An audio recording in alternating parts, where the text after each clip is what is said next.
Yang saya nggak terima, Bung Boni ini ketua LKBN antara komisaris utama, harusnya duduk di tengah-tengah, walaupun itu lembaga pemerintah, harusnya benar-benar fair, adil, tidak bisa menjadi corong untuk suatu kekuasaan. Ini digaji negara dari pajak, kami semua bayar pajak buat bayar beliau sebagai pimpinan.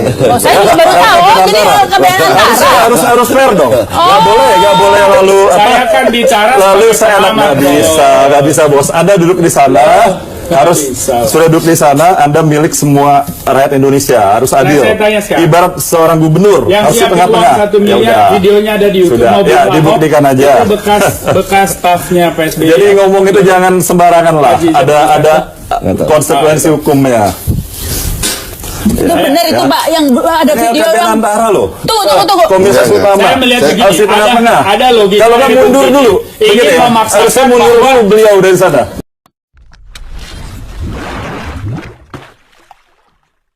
Sampai ada pekan Pancasila ya waktu itu ya. Nah, untuk itu pemirsa pada siang hari ini telah hadir bersama kita di sini ada seorang pengamat politik dan hukum yaitu Pak Boni Hargens. Halo Pak, apa kabar? Selamat siang Pak Boni, terima kasih loh dalam sebenarnya kurang fit tapi tetap bersedia hadir datang ke sini, terima kasih banyak. Nah, benar-benar mencintai Indonesia nih ya. Betul.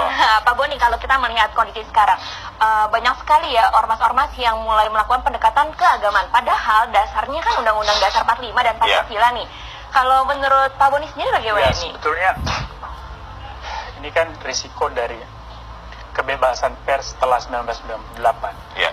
Setelah reformasi, kita tidak punya satu patokan yang jelas untuk menilai kemunculan ormas-ormas, gerakan-gerakan sipil yang benar-benar mau mengarah kepada membangun Indonesia berdasarkan Pancasila atau mau membangun Indonesia dengan cara lain. Nah, kita bisa lihat misalnya ada ormas seperti Hizbut Tahrir Indonesia. Ya. Ini ormas yang datang dari Timur Tengah, berdiri tahun 53 di Palestina, masuk Indonesia tahun 1980-an. Justru setelah 1998 memperoleh keleluasaan untuk menancapkan sayap-sayap di berbagai daerah. Nah, ormas ini sebetulnya bukan sebuah dakwah keagamaan, tetapi sebuah dakwah politik. Oke. Nah, yang kita cemaskan adalah organisasi macam ini mempunyai orientasi jangka panjang mengubah dasar negara, ingin mengubah Pancasila dengan sesuatu yang lain, ingin membangun teodemokrasi. Nah, ormas-ormas macam ini kan tidak sesuai dengan Pancasila, maka harus dibubarkan. Tapi persoalannya adalah membubarkan tanpa dasar hukum itu kan tidak mungkin. Dan kita sudah punya Undang-Undang Nomor 17 Tahun 2013. Tetapi kan undang-undang ini tidak menganut asas contrarius actus. Artinya bahwa undang-undang ini tidak serta-merta pembuat undang-undang bisa membatalkan. Atau prosedur yang ada tidak serta-merta dibatalkan oleh pembuat undang-undang. Nah, maka kita mendesak ada aturan hukum yang lebih spesifik yang bisa membantu negara dalam menertibkan ormas-ormas macam ini. Disitulah perlunya peraturan pengganti undang-undang. Ya, Perpu ormas ini diperlukan supaya satu, dia harus menganut asas contrarius actus atau konsensus contrarius, bahwa kalau si pembuat undang-undang sudah menetapkan prosedur dan formalitas dari sebuah aturan, maka dia juga berhak membatalkannya. Nah, saya kira dengan adanya Perpu ini juga akan memudahkan menertibkan semua gerakan-gerakan yang mengarah pada ancaman terhadap Pancasila dan 1945. Saya kira di situ situasi kita hari ini. Pak Boni, apakah sebetulnya memang antara agama dengan negara itu harus dipisah? Karena pada kenyataannya kan memang politik dengan agama itu nggak bisa dipisahkan sepenuhnya juga gitu, Pak Boni. Negara dan agama secara teoritis dalam demokrasi yang sekuler harus dipisahkan. Dalam pengertian bahwa agama adalah urusan privat, negara adalah urusan publik. Tetapi dalam konteks yang spesifik di Indonesia, agama adalah kekuatan sosial yang juga membentuk sebuah masyarakat bangsa. Maka kita tidak bisa tanpa agama. Tetapi agama dalam hal ini adalah kekuatan sosial yang mendukung nilai-nilai dasar negara Pancasila dan 1945. Jadi kalau nilai-nilai keagamaan itu digiring untuk bertentangan dengan Pancasila, itu tidak tepat. Nah, maka kemenyatuan antara agama dan negara dalam konteks ini adalah bagaimana saling mendukung kekuatan ini supaya terbangun sebuah NKRI yang majemuk, yang plural, ya, di mana perbedaan adalah kekuatan. Nah, sekarang kita tahu bahwa mayoritas Muslim di Indonesia adalah Muslim yang inklusif. yang moderat, yang menerima dan gembira dengan keberbedaan. Tapi ada segelintir minoritas yang muncul karena injeksi ideologi dari luar, ideologi transnasional, dan juga ada perkawinan silang dengan kepentingan politik praktis, dengan politik pilkada, pemilu, dan sebagainya. Lalu muncul mereka ingin memperjuangkan sebuah Indonesia dengan format baru. Makanya dulu kan saya pernah menanyakan kepada Habib Rizik Sihab bahwa tesis Anda, S2 Anda di Malaysia tentang negara syariah itu menarik, tetapi apakah arahnya ini Anda ingin membangun sebuah Indonesia berdasarkan syariah? Saya ingin berdebat soal itu. Rupanya surat saya ketika itu belum dibalas. Nah, tapi artinya bahwa orang seperti Rizik Sihab itu cukup banyak. Maka persoalan kita hari ini bukan persoalan FPI, bukan persoalan Rizik Sihab. Persoalan ada kekuatan ideologis yang ingin menggeser Pancasila dengan sesuatu yang lain. Nah, disinilah persoalan kita. Maka semboyan belakangan soal saya Indonesia, saya Pancasila, yang dikumandang oleh Presiden Jokowi adalah sebuah undangan bersama, sebuah upaya untuk mengingatkan lagi pada memoria kolektiva, sebuah ingatan bersama kita bahwa Indonesia adalah sebuah konstruksi kebangsaan bersama yang dibangun secara sadar oleh para pendahulu dan diteruskan oleh kita. Maka bukan sebuah hegemoni atau monopoli satu dua kelompok. Jadi tidak ada agama, tidak ada etnik, tidak ada suku yang lebih tinggi dari yang lain, meskipun mayoritas secara jumlah. Nah, inilah persoalannya hari ini. Dan saya percaya dan saya bangga bahwa pemerintahan Pak Jokowi masih mampu memanajemen konflik ini dengan dukungan dari Badan Intelijen Negara, Kepolisian, TNI, dan sebagainya.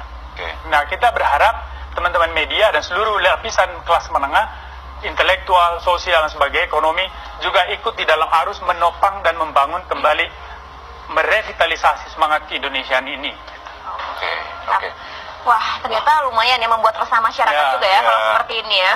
Nah, Pak Boni, kalau lihat seperti ini, apakah undang-undang ini tidak bisa memberi sanksi yang tegas langsung? Undang-Undang nomor 17. Oh, ada ya. Undang-undang nomor 17 tahun 2013 ini, dia tidak karena itu tadi dia tidak menganut asas konsensus kontrarius atau contrarius actus, maka dia tidak bisa memberi sanksi yang tegas. Maka perlu ada perpu ini nanti yang mengatasi kelemahan dari undang-undang. Saya kira inilah diskusi kita hari ini, mungkin sebuah upaya mendesak pemerintah juga supaya segera mengeluarkan perpu ormas ini. Kita akan dalami saat lagi, kita akan jeda dulu nih Agustin. Iya, betul. Jadi kita akan segera kembali tetap bersama kami Di Coffee Break. Dan ternyata perbincangan kita semakin menarik nih ya, Uli ya. Betul sekali, Agustin. Ternyata ada hal-hal yang banyak perlu diperhatikan selain daripada asas. Nah, tadi kita sempat ngobrol nih ya, pas lagi break tadi, ternyata ormas-ormas ini bisa berkembang karena asasnya juga perlu ditambahin dengan peraturan. Tadi kami sedang bicara mengenai untuk Anda yang baru bergabung, kami sedang bicara mengenai apakah perlu ada perpu tambahan begitu ya? Iya. Nah, itu dia Mas. Masalahnya adalah di Undang-Undang 17 2013 itu, kan penekanannya bahwa asas semua ormas itu berasaskan Pancasila. Nah, asas organisasi apapun bisa berdasarkan asas Pancasila. Semua organisasi apapun. Tapi di dalam praktek implementasi mereka tidak Pancasilais. Makanya saya bilang di dalam Perpu jangan hanya parameternya asas, tapi juga uji terbalik. Yang saya nggak terima, Bung Boni ini ketua LKBN antara komisaris utama, harusnya duduk di tengah-tengah, walaupun itu lembaga pemerintah, harusnya benar-benar fair, adil, tidak bisa menjadi corong untuk suatu kekuasaan. Ini digaji negara dari pajak, kami semua bayar pajak buat bayar beliau sebagai pimpinan. Saya juga baru tahu, jadi LKBN antara. Harus fair dong. Nggak boleh lalu Saya kan bicara lalu saya nggak bisa bos. Anda duduk di sana. Harus sudah duduk di sana, Anda milik semua rakyat Indonesia, harus adil. Saya tanya sekarang, ibarat seorang gubernur yang harus di tengah-tengah. 1 miliar, videonya ada di YouTube. Sudah, ya dibuktikan aja. Itu bekas stafnya PSBY. Jadi ngomong itu jangan sembarangan lah. Ada konsekuensi hukumnya. Itu benar itu Mbak yang ada video yang antara loh. Tunggu. Komisaris utama. Saya melihat begini, harus di tengah-tengah. ada logika. Kalau nggak mundur dulu, begini ya. Harusnya mundur dulu beliau dari sana.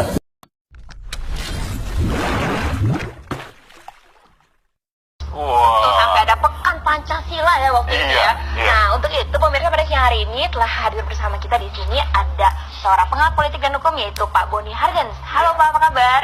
Selamat siang Pak Boni, terima kasih loh dalam sebenarnya kurang fit tapi tetap bersedia hadir datang ke sini. Terima kasih banyak. Nah, benar-benar mencintai Indonesia nih ya. Betul. Pak Boni, kalau kita melihat kondisi sekarang, banyak sekali ya ormas-ormas yang mulai melakukan pendekatan keagamaan. Padahal dasarnya kan Undang-Undang Dasar 45 dan Pancasila nih. Kalau menurut Pak Boni sendiri bagaimana Ya, nih? sebetulnya ini kan risiko dari kebebasan pers setelah 1998. Ya.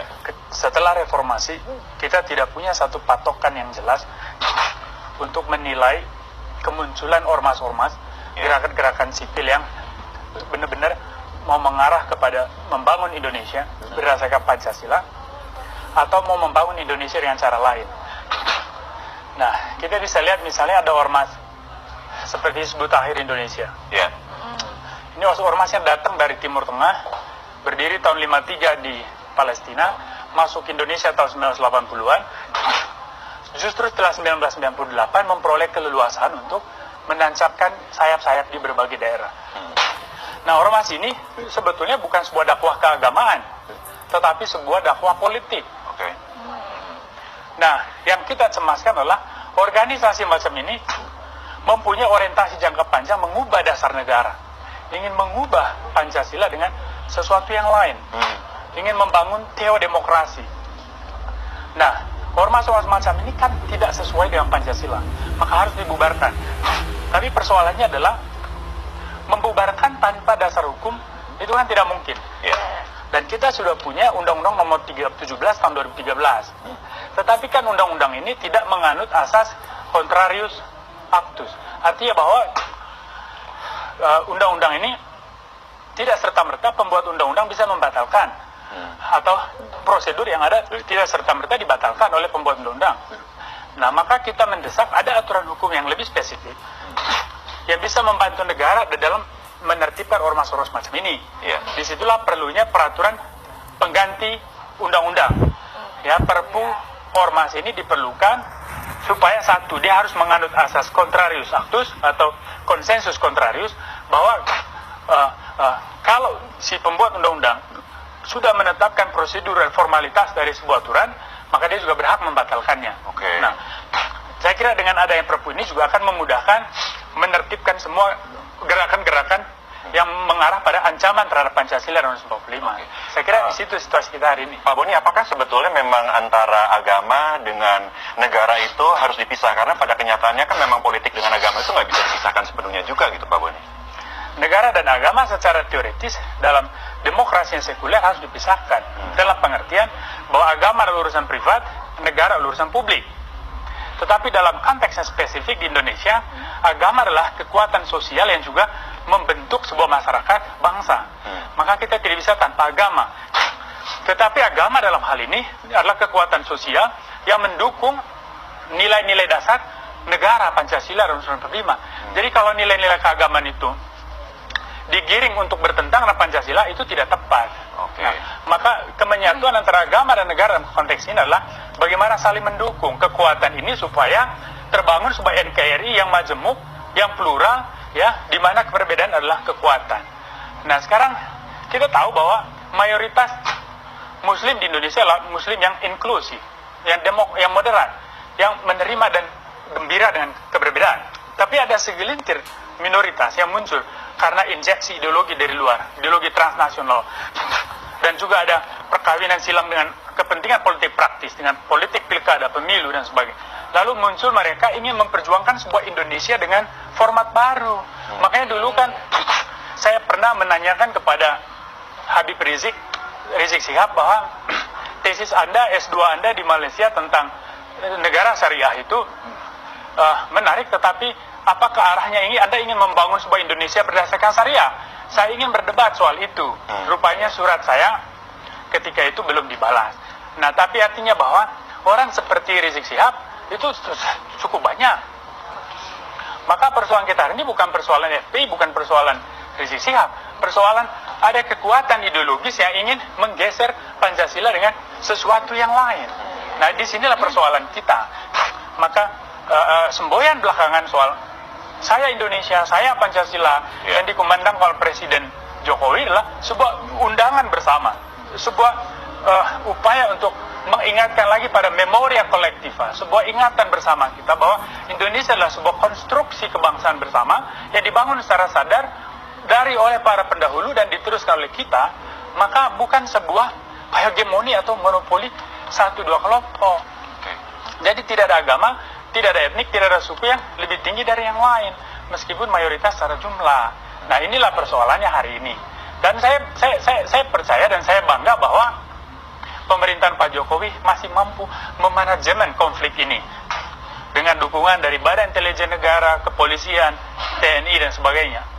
Nah, kita berharap teman-teman media dan seluruh lapisan kelas menengah, intelektual, sosial dan sebagainya, ekonomi juga ikut di dalam arus menopang dan membangun kembali, merevitalisasi semangat keindonesiaan ini. Oke. Wah, ternyata lumayan ya membuat resah masyarakat juga ya kalau seperti ini ya. Nah, Pak Boni, kalau lihat seperti ini, apakah undang-undang ini tidak bisa memberi sanksi yang tegas langsung? Undang-Undang nomor 17. Oh, ada ya. Undang-undang nomor 17 tahun 2013 ini, dia tidak karena itu tadi dia tidak menganut asas konsensus kontrarius atau contrarius actus, maka dia tidak bisa memberi sanksi yang tegas. Maka perlu ada perpu. Perpu ini nanti yang mengatasi kelemahan dari undang-undang. Saya kira inilah diskusi kita hari ini, mungkin sebuah upaya mendesak pemerintah juga supaya segera mengeluarkan perpu ormas ini. Kita akan dalami saat lagi, kita akan jeda dulu nih Agustin. Iya, betul. Jadi kita akan segera kembali tetap bersama kami Di Coffee Break. Dan ternyata perbincangan kita semakin menarik nih ya, Uli ya. Betul sekali, Agustin. Ternyata ada hal-hal yang banyak perlu diperhatikan selain daripada asas. Nah, tadi kita sempat ngobrol nih ya, pas lagi break tadi, ternyata ormas-ormas ini bisa berkembang karena asasnya juga perlu ditambahin dengan peraturan. Tadi kami sedang bicara mengenai untuk yang baru bergabung, kami sedang bicara mengenai apakah perlu ada perpu tambahan begitu ya? Iya. Nah, itu dia Mas. Masalahnya adalah di Undang-Undang 17 2013 itu, kan penekanannya bahwa asas semua ormas itu berasaskan Pancasila. Nah, asas organisasi apapun bisa berdasarkan asas Pancasila. Semua organisasi apapun. Tapi di dalam praktek implementasi mereka tidak Pancasilais. Makanya saya bilang di dalam Perpu jangan hanya parameternya asas, tapi juga uji terbatas.